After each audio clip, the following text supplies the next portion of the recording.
വാഴപ്പഴം ഇങ്ങനെ ഒരുമിച്ച് പഴുത്തിരിക്കുന്നത് കണ്ടപ്പോഴേ കുറച്ച് തെരളിയപ്പം തിന്നാലെന്താണെന്ന് ആഗ്രഹിച്ച്. അങ്ങനെയെങ്കിൽ പിന്നെ അതിന് വേണ്ടി കുറച്ച് അരിമാവ് തട്ടിയിട്ട് എന്നിട്ട് കുറച്ച് ശർക്കരയൊക്കെ ചീകിയിട്ട് കുറച്ച് ഏലക്കപ്പൊടിയൊക്കെ ഇട്ടിട്ട് നമ്മളിങ്ങനെ തോരിങ്ങനെ ഉരിഞ്ഞ് വാഴപ്പഴം ഓരോന്നോരോന്നായിട്ട് ഇട്ട് നന്നായിട്ട് ഇളക്കി കേട്ടോ.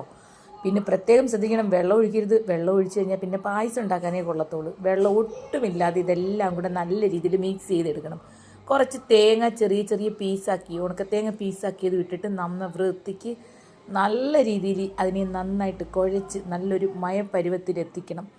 എന്നാലേ നമുക്ക് നല്ല രീതിയിൽ നല്ല ടേസ്റ്റ് ഉണ്ടാകത്തുള്ളൂ, നല്ല മയം ഉണ്ടാകത്തുള്ളൂ. അതുകൊണ്ട് നമ്മൾ ഉരിഞ്ഞ് കളഞ്ഞ തോല് കണ്ടോ ഈ വാഴയുടെ, ഇതെല്ലാം നമുക്കിനി ആട്ടുംകുട്ടിന് കൊടുക്കാം കേട്ടോ. അപ്പോൾ അവർക്ക് സന്തോഷം, തെരളിയപ്പം തിന്നുന്നത് നമുക്കും സന്തോഷം. അങ്ങനെ നല്ല മയപ്പരുവത്തിൽ മാവ് കുഴച്ചെടുത്തിട്ടുണ്ട്. ഇനി നമ്മുടെ തെരളിയില അങ്ങോട്ട് എടുത്തിട്ട് ഇതിനകത്തേക്ക് മാവ് അങ്ങോട്ട് ഉരുട്ടി വെക്കുക കേട്ടോ. തെരളിയപ്പം ഉണ്ടാക്കുന്ന ദിവസം എല്ലാവർക്കും ഭയങ്കര സന്തോഷമാണ്. കാരണം ഈ ഇലയ്ക്ക് തന്നെ എന്തൊരു മണമെന്ന് അറിയാം. ഈ മണം കേൾക്കുമ്പോൾ തന്നെ നമുക്കിത് പച്ചയ്ക്ക് തന്നെ തിന്നാൻ തോന്നും. അത്രയ്ക്ക് ടേസ്റ്റാണ് തെരളിയപ്പം. നിങ്ങൾക്കും ഇഷ്ടമല്ലേ ഈ തെരളിയപ്പം? അടിപൊളിയായിട്ട് നന്നായിട്ട് ഇങ്ങനെ ഇലയ്ക്കകത്ത് ഇത് നല്ല മടക്കി അങ്ങോട്ട് വെച്ചിട്ട് കുറച്ചധികം തെരളിയപ്പം ഉണ്ടാക്കണം കേട്ടോ. കാരണം അല്ലെങ്കിൽ പിന്നെ ഇതിന് അടിയാവും. തെരളിയപ്പം ഇങ്ങനെ ഓരോന്നോരോന്നായിട്ട് ഇലയ്ക്കകത്ത് പൊതിഞ്ഞ് വെച്ചിട്ട്, നമുക്ക് ഗ്യാസ് ഇല്ല, അതൊരു പ്രശ്നമാണ് കേട്ടോ. ഗ്യാസ് കിട്ടാൻ പാടാണ്. അപ്പം പിന്നെ എന്തോ ചെയ്യും?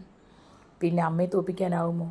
അമ്മ ഇതെല്ലാം കൂടെ ഇഡലി കുക്കറിനകത്ത് പറക്കി വെച്ച് അടുപ്പത്തോട്ട് തീ കത്തിച്ചിട്ട് അതിൽ വെച്ച് നന്നായിട്ട് ആവി കയറ്റി നല്ല സൂപ്പറായിട്ട് നമ്മുടെ തെരളിയപ്പം വെന്ത് വന്നു. ഇനി ഇതിപ്പം കഴിക്കട്ടെ കേട്ടോ. Okay bye, Tata, bye bye, okay.